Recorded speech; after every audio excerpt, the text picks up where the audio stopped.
All right, let's dive right in. We're going to talk about a ruler who never, ever expected to wear the crown. A guy who became one of northern India's greatest emperors, not because he wanted it, but because tragedy forced his hand. This is the incredible story of Harsha, the accidental emperor. So think about this for a second. Imagine you're just 16 years old. Your entire world has just been shattered by a series of shocking betrayals and family deaths. So what do? Do you just crumble? Or do you somehow pick up the pieces and build one of the most powerful empires of your time? Well, that was the choice a young Harsha had to make. Now, to really get Harsha, you have to understand the world he was born into. We're talking about northern India in the 7th century, and it was a time of complete and utter political chaos. See, for centuries before this, the mighty Gupta Empire had kept things pretty stable in the region. But once it collapsed, northern India basically shattered into a million pieces. It became this chaotic patchwork of small, competing kingdoms, all vying for power.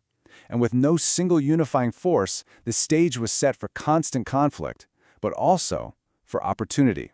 And it's right in the middle of this mess that Harsha's story begins. Here's the thing.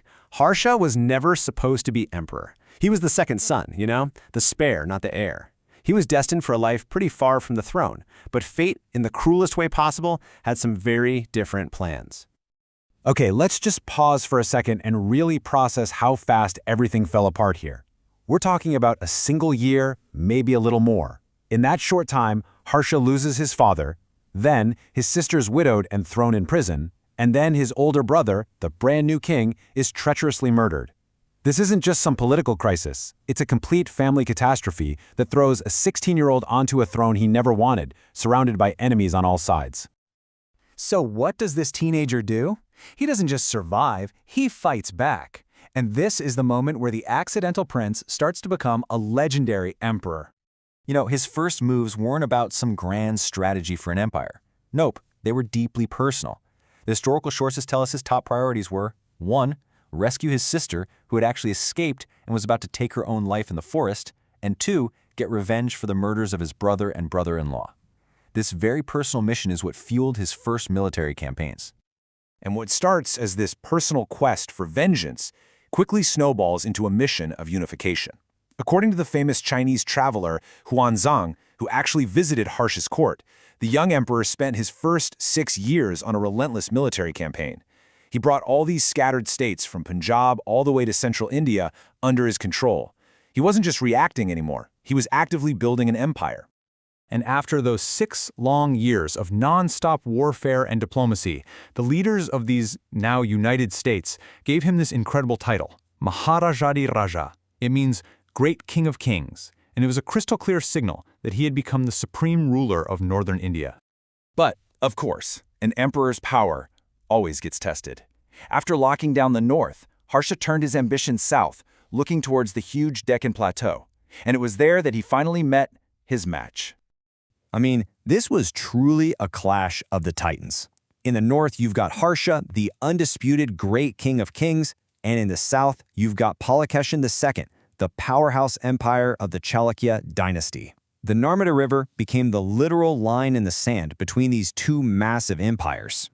And this is where we see the limits of Harsha's power. Xuanzang, our key eyewitness, puts it very simply.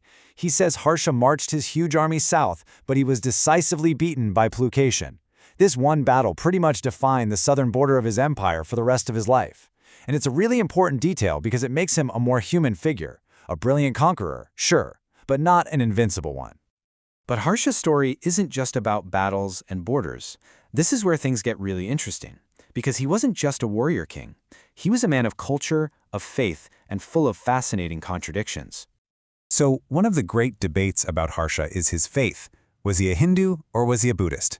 Because the evidence pulls you in 2 completely different directions. His own royal seals and his court poets say he was a devout follower of the Hindu god Shiva. But then you have Xuanzang, who paints this picture of a super devout Buddhist emperor who banned animal slaughter and built monasteries. Historians think he was either just really tolerant of both faiths, or maybe he converted to Buddhism later in life. Either way, it shows a remarkable religious complexity. And as if being an emperor and a major religious figure wasn't enough, Harsha was also a celebrated writer. Yeah, he's actually credited with writing 3 famous Sanskrit plays. Just think about that. The same guy leading cavalry charges on the battlefield was also at home composing intricate poetry and drama. It just reveals this whole creative, intellectual side that we often miss when we only focus on a ruler's conquests. So after a 41-year reign, what did this accidental emperor leave behind? Well, it was a lot more than just territory. It was an entire era of peace and culture. You know, in the end, Harsha's greatest legacy might not have been the land he conquered, but the stability he created. For 40 years, the peace he enforced allowed this incredible culture to flourish. His capital, at Kannauj, became a beacon of cosmopolitanism, a vibrant hub where scholars, artists, and religious thinkers could all gather, debate, and create. He didn't just conquer a kingdom, he cultivated a civilization.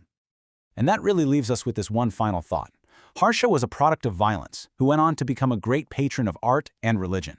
He built an empire through war, but then presided over an amazing period of peace. So how do we balance those two sides of a person like this, the conqueror and the creator? It's a question that reminds us that the greatest figures in history are rarely, if ever, that simple.